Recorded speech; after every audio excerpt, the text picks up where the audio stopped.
శ్రీకాకుళం జిల్లా పలాస కాన్స్టిట్యున్సీలో కాశీబుగ్గ టౌన్లో వెంకటేశ్వర స్వామి దేవాలయంలో ఈరోజు ఉదయం జరిగినటువంటి సంఘటన చాలా దురదృష్టకరం, చాలా బాధాకరం. మరి దేవాలయంలో దర్శనం కోసం మరి వచ్చి అక్కడ జరిగినటువంటి తొక్కిసలాట్లో దాదాపు 7 చనిపోవడం, అలాగే కొంతమంది అక్కడ కొన్ని గాయాలు కూడా అవడం చాలా బాధాకరం, దురదృష్టకరం. మరి ఈ దేవాలయం ఒక ప్రైవేట్ సంస్థ ద్వారా నిర్వహించబడతా ఉంది.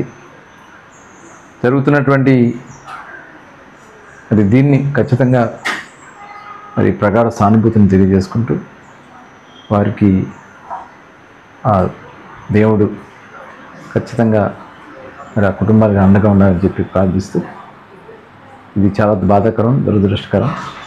ఇలాంటివి పునరావృతం కాకుండా చూడాల్సినటువంటి బాధ్యత కూడా డెఫినెట్గా తీసుకోవాలని చెప్పి తెలియజేసుకుంటూ అందరికీ నమస్కారం.